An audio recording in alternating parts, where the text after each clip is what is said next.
Pancho. Hay que ir. Hay que ir. Oye, vamos a cambiar rotundamente de tema y vamos a hablar de este tema que es complejo, que a veces se torna muy difícil de abordar y por eso queremos hablarlo en el día de hoy. En Chile, según la ONG internacional Bullying Sin Fronteras, entre el año 2020 y el 2022 se registraron 5.934 casos graves de acoso escolar. Además, las estadísticas respaldan la idea de que la violencia escolar es un problema en aumento. Eso lo tenemos claro. Vemos cada vez más situaciones dramáticas, ¿no? Sí. Y para qué decir lo que ha pasado con el profesor. O sea, si empezamos a hablar de la violencia dentro de los recintos estudiantiles, es terrible. ¿Cómo saber si mi hijo o mi hija está siendo víctima de bullying? ¿A qué signos hay que estar atentos? Hablamos a esta hora con Luis Pino, director de la carrera de Psicología de la Universidad de las Américas. Luis, ¿cómo estás? Bienvenido. Sí, muy bien. Hola, buenas tardes y gracias por el espacio para, desde mi propia disciplina, declarar, afirmar y señalar lo grave que es este tipo particular de violencia, ¿no? Que ocurre en contexto escolar, educativo. Sí, y qué complejo, porque el bullying finalmente lo vemos desde niños muy pequeñitos hasta ya al término del colegio, incluso en la universidad, en el trabajo. Finalmente es transversal el tema del bullying, no se refiere solamente a un grupo etario.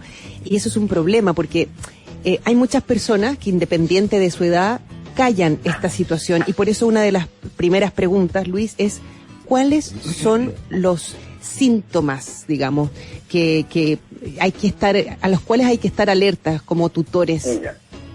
Sí, eso es importante, los tutores. Hay un tercero, que intuyo que en algún momento vamos a poder como hacer referencia quienes podrían abordar y ser responsables de prevenir o promover una cultura de la paz. Son estos tutores. Hay terceras personas siempre presentes en el bullying. Entonces, pero es importante distinguir que el concepto bullying hace referencia exclusivamente a un tipo particular de violencia en contextos escolares, que es un botón de muestra, una célula que daría cuenta de que ocurre este tipo de violencia en otros contextos, en contexto familiar, en contexto laboral, universitario, etcétera. Sí. ¿Ya? Es decir, es transversal, pero en el bullying lo que es distinguible es que es contexto escolar. Y el contexto escolar es mucho más allá que la sala y el patio de clase, que eso es bueno. ¿Ya? Sí.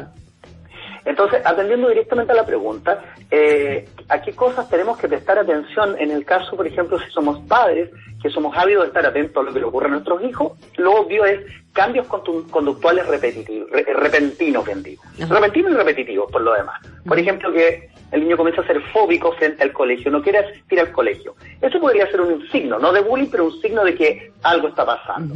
Trastornos del sueño, algo está ocurriendo, ¿sí? Que comienza a frustrarse con mayor facilidad en la casa y que en el colegio, por ejemplo, no quiera participar, baja la cooperación, baja el rendimiento académico, y esos son pequeños signos de que algo ocurre en el colegio o algo está ocurriendo con este niño o niña, no necesariamente un criterio diagnóstico de bullying. Luego, lo que debemos hacer un tutor, un responsable, es como indagar en esto que ocurre. Preguntar directamente a los hijos, o pedir una reunión en el colegio, o hablar con los encargados de convivencia escolar. Me está pasando esto, ¿con qué tiene? No, lo que ocurre es que obtuvo una mala nota y eso era lo que esperaba y eso significó algo más complejo. Pero podríamos encontrar una situación de bullying si es que hay una situación que puedan declarar los profesores, o también nosotros, porque podemos encontrar ciberbullying. Hay otros espacios o intersticios donde yo puedo dañar y violentar a otra persona que son invisibles y cuesta. El espacio de juego se trivializa, se indica como negativo, pero el espacio donde los niños y niñas están socializando, los adolescentes lo usan como un espacio de socialización, de encuentro, y los jóvenes lo usan como un espacio de pololear, de encontrar pareja, etcétera. Entonces, son muchos los signos que hay que prestarle atención.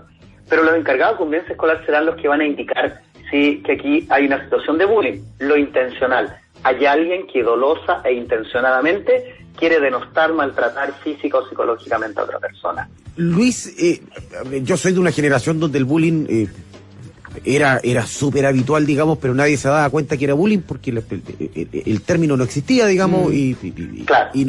nos leseábamos entre nosotros, y de manera bastante dañina, te digo. ¿Cómo gente de mi generación que es padre se puede dar cuenta efectivamente de que se genera un problema para el niño si en la generación de uno, no sé si me estoy explicando bien, en la generación de uno no se daba, no era un tema? Sí, una palabra que nos ayuda mucho a decir sí, esto siempre ha estado, es decir naturalización o normalización. Sí.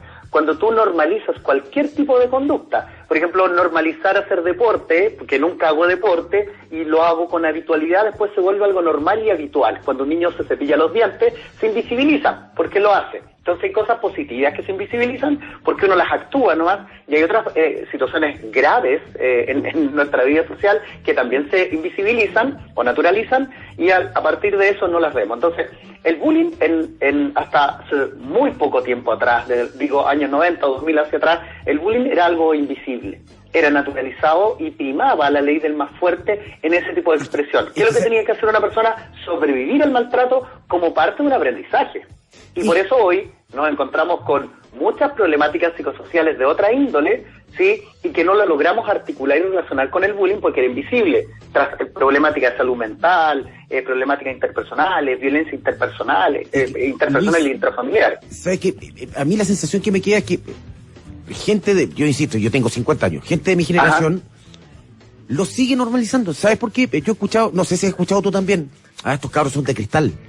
Sí, exactamente. Justo quería como hacer esa reflexión porque yo podría hacer referencia concreta a los criterios diagnósticos de bullying y decir qué es lo que podemos hacer, pero en realidad eso es parte del contexto educativo, pero hay que conocerlos también. Pero es importante reflexionar porque el bullying no es un trastorno. El bullying no es una patología que esté en los manuales de salud mental. Ya una persona no le vamos a diagnosticar bullying, una persona está en una situación de maltrato en contexto escolar. Entonces, lo que ha ocurrido, sí, es que el bullying, si bien ha aumentado, ustedes partieron hablando de algunas cifras, sí, Chile está puntuando bastante alto, pero nunca comparable con México ni Estados Unidos, que es alto el nivel de violencia y de bullying, por lo tanto. Entonces, lo que ocurre es que ahora que se ha visibilizado que existe mucha violencia que no veíamos, sí, parece ser que las personas son más sensibles en sentido negativo, pero en realidad es positivo que las personas sean más sensibles y ávidos de detectar y dar cuenta y responder y no tolerar cualquier tipo de violencia que en alguna generación era invisible.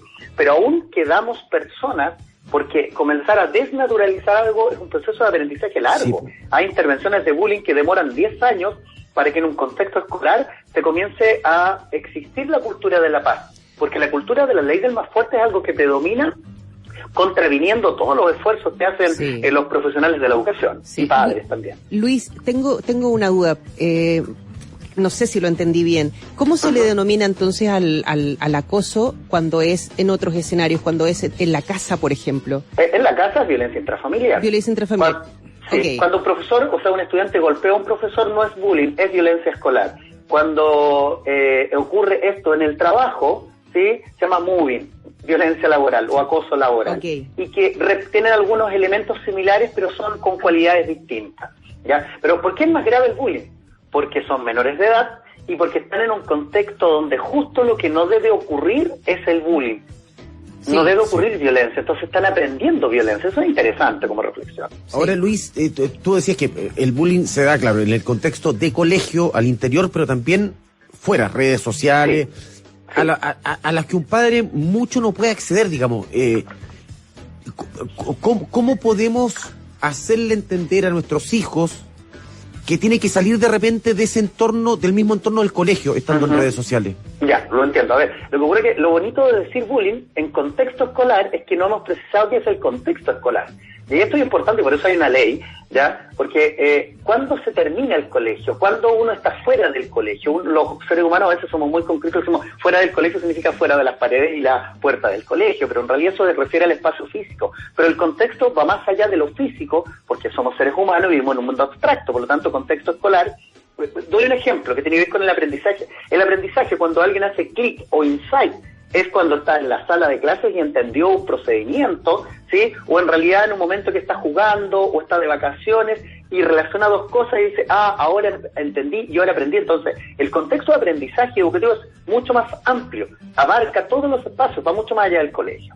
Por lo tanto, sí, la crianza y el cuidado de un otro, ser tutor, que fue la palabra que ustedes usaron, yo digo adulto responsable o cuidador, sí, tiene mucho más responsabilidades que la que creíamos en los años 80, que era la época donde eventualmente era notorio el bullying. Bastaba con revisar la libreta de nota, o preguntar cómo te fue, o hacer checklist con tus hijos como si eso fuese crianza, ¿ya? Pero en realidad ahora hay que conocer la cultura, insertarse en el lenguaje, ¿sí?, de los niños, de las niñas, de los jóvenes, para entender qué cosas para ellos es importante. Por ejemplo, el ciberbullying existe porque un espacio de desarrollo y de desarrollo de la identidad, de la aceptación o encajar, como dicen los jóvenes, ocurre en ese espacio.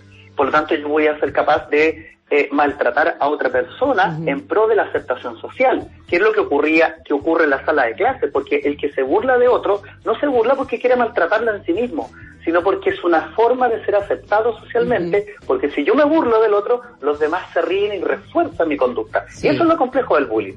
Luis, el tema da para tanto. Lamentablemente tenemos tan poco tiempo para abordar un tema que es tan profundo y que tiene tantas aristas. Yo creo que nos toca despedirnos, pero creo que debemos retomar este tema en otra oportunidad porque lo merece. De todas maneras, te queremos agradecer. Yo les doy las gracias por el espacio y mi invitación es que reflexionemos respecto de la violencia y nos vamos a encontrar con la violencia intrafamiliar y nos vamos a encontrar con el bullying y que habían muchas o hay muchas cosas que no vemos. Muchas gracias. Gracias a ti. Gracias, Luis. Queda pendiente una próxima entrevista para hablar de estos otros términos. Un abrazo grande. Perfecto, quedo a disposición. Muchas gracias, Luis. Un abrazo. Hasta luego. Y a nosotros también nos toca despedirnos, Pancho. Sí, pues. Y junto con... Gracias por los mensajes, ¿eh? Sí. Gracias por las fotos de asado, que nos vienen tan bien a esta hora.